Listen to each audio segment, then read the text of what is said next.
बारामती तालुक्यात पुन्हा एकदा शिकाऊ विमानाचा अपघात झाला आहे।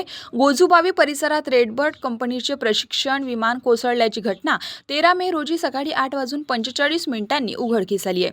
सुदैवाने या अपघातामध्ये वैमानिक सुरक्षित असल्याची माहिती मिळत आहे।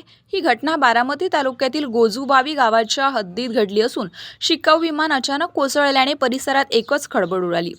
प्राथमिक माहितीनुसार हे विमान रेडबर्ड फ्लाइट ट्रेनिंग अकॅडमीचे असून शिकाऊ वैमानिकांच्या प्रशिक्षणासाठी वापरले जात होते। अपघात नेमका कशामुळे झाला, तांत्रिक बिघाड होता की अन्य काही कारण, याबाबत अद्यापही कुठलीही अधिकृत माहिती समोर आलेली नाही। मात्र विमानातील वैमानिक सुरक्षित असून त्याला कोणतीही गंभीर दुखापत झाली नसल्याची माहिती मिळते। विशेष म्हणजे याच गोजूबावी परिसरात यापूर्वीही रेडबर्ड कंपनीच्या विमानाचा अपघात झाला होता। तसेच उपमुख्यमंत्री अजित पवार यांच्या विमानालाही याच गावाजवळ अपघात झाल्याची घटना घडली होती। त्यामुळे बारामतीतील विमान प्रशिक्षण सुरक्षेचा मुद्दा पुन्हा ऐरणीवर आलाय। बारामतीमध्ये कार्व्हेर एव्हिएशन आणि रेडबर्ड फ्लाइट ट्रेनिंग अकॅडमी या दोन संस्था शिकाऊ वैमानिकांना प्रशिक्षण देतात।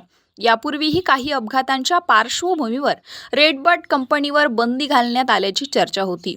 आता पुन्हा झालेल्या या अपघातामुळे सुरक्षेवर प्रश्नचिन्ह निर्माण झालाय। सुदैवाने मोठी जीवितहानी टळली असली तरी बारामतीतील वारंवार होणाऱ्या विमान अपघातांमुळे नागरिकांमध्ये आता चिंता व्यक्त केली जात आहे। तिथं जवळ होती मी शेजारी, एक खांब आहे, त्या खांबाला धडकला, धडकून मग त्याचं पाणी एक मोडलं एका साईडचं आणि मन खाली पडलं।